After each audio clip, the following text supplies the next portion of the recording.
Now, sometimes when you first see a car, you almost have to put a bib on. Yes. Because you're going to dribble and drool all over the place. And this is one of those cars, and Rob, I've looked at this car a few times, and every time I come here, I end up coming back to this car. 1949 Buick Sedanette. It's a hot rod. It's airbagged. It's got a lot of good gear through it. Yes. Tell us about Mike Fennell, the guy that built this, who is a very, very renowned restorer who's been gone for quite a few years now. Yeah, Mike obviously is one of our very good friends, actually one of my father's best friends.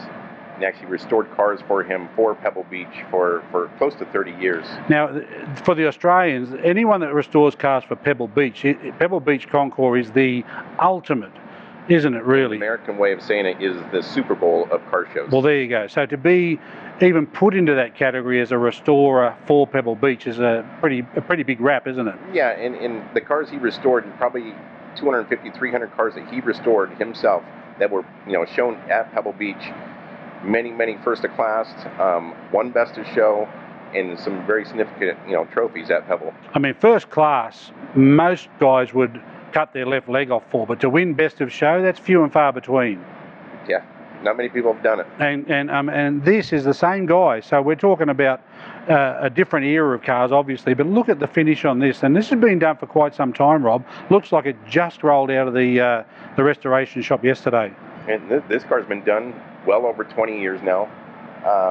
Mike did this for himself and his wife Julie. They were sort of beatniks at heart, and so they belonged to a lot of the beatnik clubs down in Los Angeles. You go to Pomona Car Show and a lot of the hot rod shows down in Los Angeles, and he loved cars like this. This was his true love, cars like this. So can you imagine, like here we are 20 years later, can you imagine when this first rolled out of the shop down to the Pomona Swap or down along the Huntington Beach Pier? This would have been a jaw dropper. People would have just come running looking at this. Oh yeah, they would have been running after the car. I mean, a lot's changed with the new builders that have come in and the new styles and the new equipment, but this is timeless, and it won't matter. Another 20 years, you and I can be talking about this car still dribbling over it because it has that wow factor. Absolutely. I mean, it's got the styling, it's got the sexiness, the lines. Yeah. It's got it all. Yeah, it has indeed. And a 49 Sedanette, which is your two-door fastback of the era. I have to ask, I have the 1950 Buick Sedanette at the Lost in the 50s Museum. Right. Now this car, you can imagine my silver 50, this beautiful metallic green 49, that would make a lovely pair. It would. So I think perhaps what we might do is, first of all, we'll say thank you so much for today. We really appreciate your time. You're a good mate. We've been good mates a long time, and I know you're a busy man, so to get you and give us some insight on these cars. So we're going to finish up with that. But you and I are going to go and sit down somewhere and have some lunch and discuss where this car ends up. That sounds good. Deal. Thank you, mate. All right. You're a good man. Good having you here. Now, guys, come on. I'm going to take you for a walk down through the aisle here and check out some of these magnificent motor cars here at the LINQ Auto Collections. And what better way to start? 71 Olds 442 convertible. Just a magnificent motor car. As we go along, I won't spend a lot of time on them. More so interested in just showing you a picture of the car and let you know what the price is. The ticket price today on the 442, $125,000. Look what's next in line. 3 Herbies in a row, all movie cars, all documented movie cars. Each one of these played a role in each of those Herbie movies. 150 grand on the first one, which is called the NASCAR Herbie. And for you Herbie nutters, you'll know exactly what we're talking about. For the non-Herbie nutters, enjoy the fact that they were out there in the movie. This is Junkyard Herbie, $100,000 today. Nice patina on the old girl, very pretty. And this is the 63 Pimp Herbie, and you're going to be looking at $100,000 on that as well. So 3 Volksies in a row for you V-Dub fans. Pretty special. Wow, wow, wow. My goodness me. Look at the colours. This is Lost in the 50s down to a T. Look at the colours, look at the chrome, look at the white walls. Very, very rare car, guys. 57 Buick Caballero State Wagon. Now, it's 125 grand, and these are very difficult to find, and that's pretty good money considering what this car is. Comes with the optional 3 luggage suitcase. Look at the roof line, the finned roof. You'll notice the scallops on the door of the Caballero, only for the year 1957 on those Buicks. The 4 vents on the front, the Roadmaster, This bloke here, being the Caballero, is the top of the range wagon. You'll notice it's a 4-door pillarless car, and you'll also notice something a little bit different about this one. What is it? There are no door handles. No, it didn't come like that. It's lightly customised.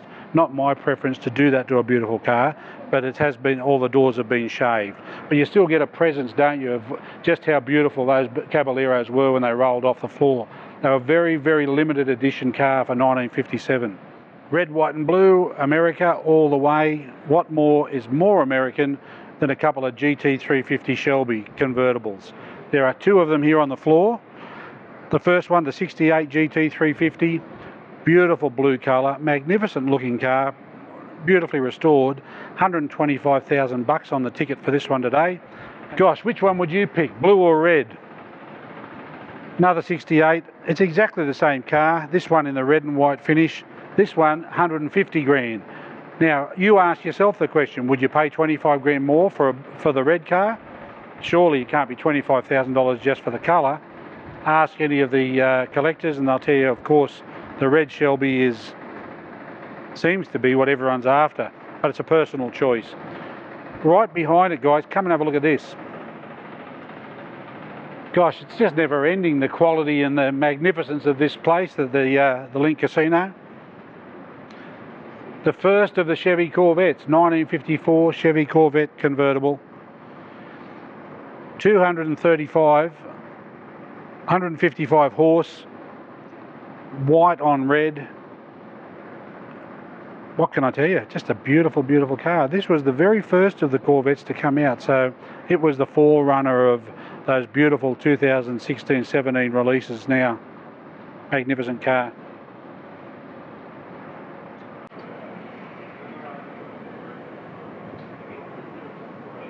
Wow, goodness me. Everyone knows I'm partial to the 58 Buicks. I do have the Limited at home, but very, very rarely do you come across a 58 Buick ragtop, and you're looking at one here.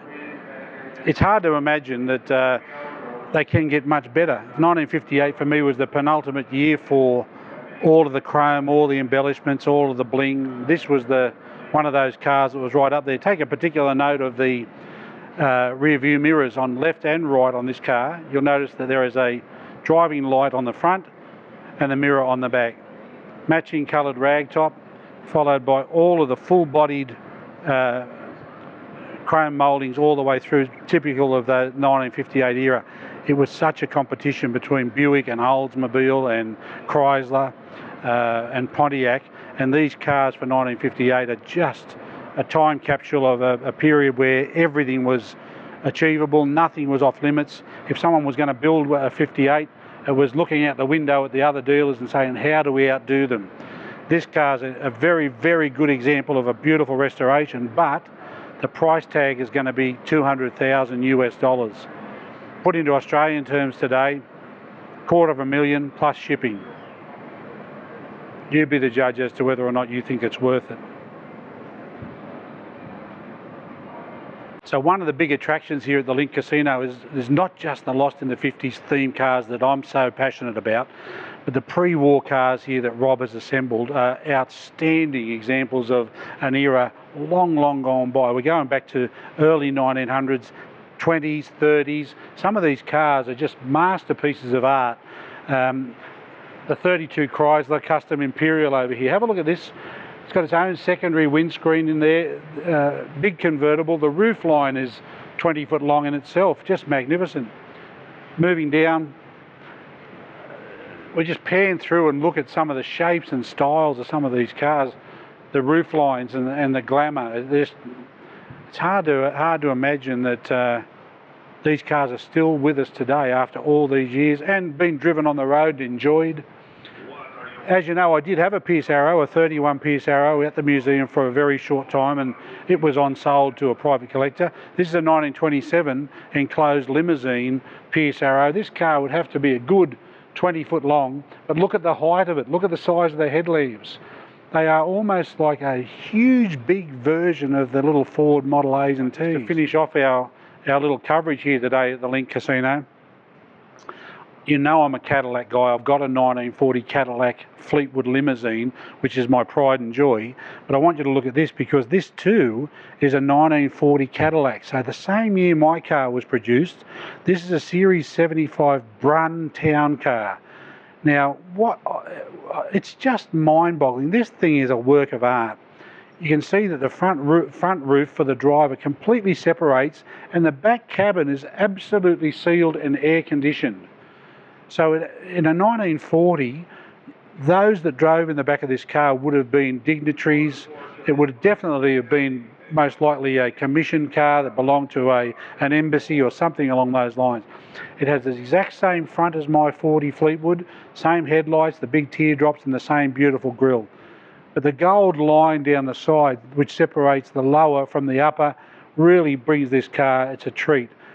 Huge car, not as big as my stretch limo, but for me, nice to finish off on this one, because it's a sister to my car back at home. Oh my God. Yes, all you Volkswagen fans back at home, 1985 Volkswagen Cabriolet Wolfsburg Edition, 33 miles on the clock. That's it, 33 miles. You are looking at a 1985 Volksy, brand new. Can't get any closer to how it would have looked on the showroom floor at a Volkswagen dealership here in America in 1985. It is now 2016. Wow. Hard to imagine. How does it come to be at 33 miles? Someone, probably the owner of the dealership, most likely took this home, put it up on blocks, and that's the end of it. 33 miles doesn't even represent maintenance miles in real terms. So she's not for sale. It's only on display. So again, I'm pretty sure it belongs to a dealer who's owned it from day one, and more than likely brought in here on a truck just so it can be sat up here so people can enjoy it. Marvellous. So there's a great little tour for you guys. I hope all of you guys back at home enjoy what we have to show you today here at the LINQ Auto Collections. Level 5 on the Strip in Las Vegas. Come and say hello to Rob Williams, a great mate. And he'll certainly do well by you and give you a tour of the place. So as the big fella, Zoltar. Over there. Yes, you. Come on over and let Zoltar be sharing with you your fortune. Zoltar wants to have a chat. It's time for us to wind up. We're done here. Lots of other things to do. Go and do some picking, see what we can find out here in Vegas. Barrett Jackson coming up in the next day or two. Lots of stuff to show you there. Thank you. Hope you enjoyed it. And signing off for the day. Cheers.